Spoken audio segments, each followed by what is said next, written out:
was a nice throw to Deuce Robinson. He breaks out, and Deuce Robinson is gone. And how about the speed for the 6'6" wide receiver, dynamic athlete? What a moment for one of the biggest recruits in recent USC history.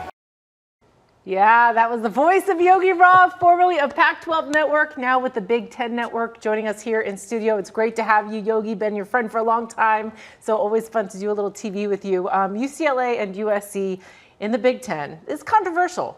People have opinions on this. Yeah. What do you think? Well, I lived it, right? So I always go to the same place, which is 200 people are out of a job that work for the Pac-12 Network. They were just phenomenal at their craft. So I'm always going to promote those.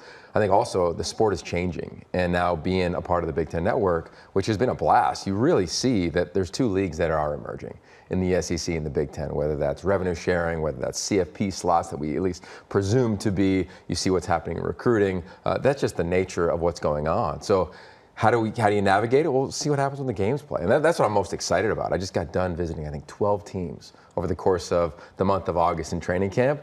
I hadn't been to Penn State since I grew up in Pennsylvania. I hadn't been to Ohio State since I was at Elite 11 10 years ago. Like, there's some unique elements that should excite these two teams, and an opportunity, I think, for them and the four teams that are coming from the Pac-12 to really thrive in this league. And I think that's going to be the thing that I think may catch some people by surprise. Well, the league is stacked. This is a really competitive conference.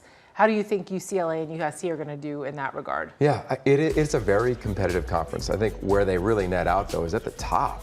It's just been special. Like, I would argue the Pac-12 last year was the best conference in the country. You look at the Big 12 now, top to bottom, and say it's really competitive. The Big 10, it's been Ohio State, it's been Michigan, it's been Penn State, and that's the facts. I think as I've gone around this league, one thing has stood out to me is that, yes, the stats have been amazing defensively, but they didn't face Bo Nix, Michael Penix Jr., Caleb Williams and company last year. So how do they navigate seeing four, I think, really premier passers? They're going to enter the Big Ten. That's going to be something I can't wait to watch. Because I think the thing at the line of scrimmage is a little overblown. Like Ohio State, Oregon, they're monsters. Michigan, monsters. Penn State's front seven's elite. But the rest of the teams, they look like everybody else in college football. So I think it'll come down to 3 throws, 3 plays. And that's the beauty, I think, of college football. Now, with this thing, it'll be fun because you could lose once.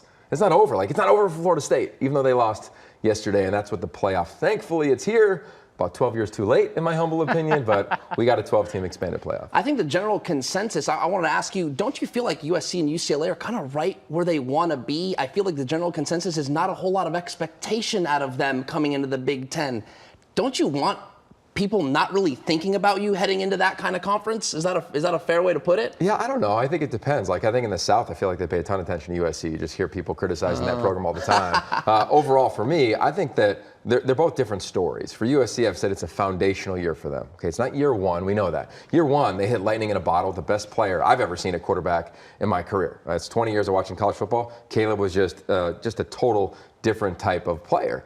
You also look at them year one, they didn't play Oregon. They didn't play some of the powerhouse teams on the West Coast. Last year, they kind of came back to earth. And a big part of that was, I think, in the transfer portal, they tried to fix the offensive line. And it didn't necessarily work, and they struggled there, and they had to play the premier teams in that league. So now they revamped the majority of that defensive staff.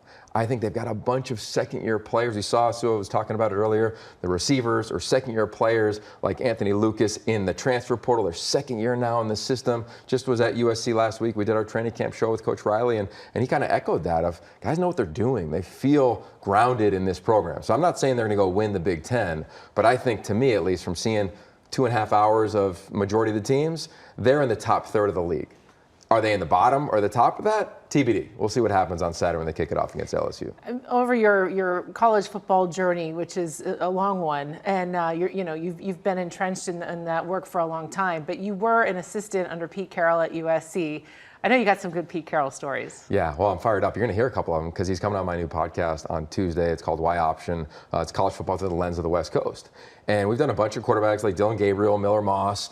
It was so fun to sit down with Pete because we've had so many conversations. I mean, I met him at 19 years old when I was still a player at Pitt. I'd come out for spring break. Teammate, my best friend was Brennan Carroll, who's now the offensive coordinator at UW. And then I would just kind of grow. And then I joined the staff, and it was Steve Sarkisian and Lane Kiffin, and Nork Chow was on the way out. So you just got to meet all these guys in your 20s. You know, we've known each other for a long time. You just kind of evolve. So this conversation, I got to have with him, like, it felt like an adult. Like sometimes you're around a mentor, you go right back to mentee.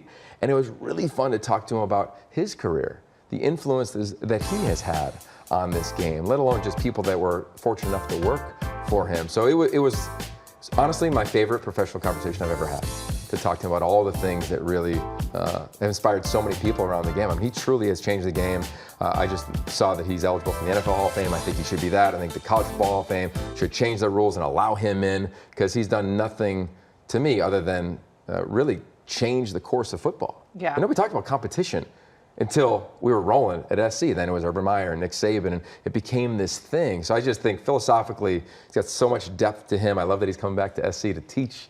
That'll be pretty fun. I know you'll probably do a feature there, get into class. Oh, for sure. Yeah. But I want to know, in the podcast, when you had him on the podcast, did you get an answer as to how he maintains that youthfulness? Yeah. He is the Energizer Bunny, always has been. Yeah, I think the biggest thing is his mindset. You know, like I think he doesn't wake up and he's never thought, oh, it's a challenging day. When he was a child, his mom taught him, and this is something he echoed every day. We talked about it in his book, Win Forever, that I was able to co-write with him. But it was, you're always expecting something great to happen. And that's very optimistic, but at the core of optimism is resilience. If you look at high performance psychology, and that's him, right? Fired a couple times, has dealt with highs and lows of a career, but always was expecting something great to happen next. And that is what led, I think, his teams to always think they could win. And I think to him, like, it's taken the stress off, right? Stress might be one of the major factors in aging. I'm not really sure, but I think that has been a huge part of him just living a full life.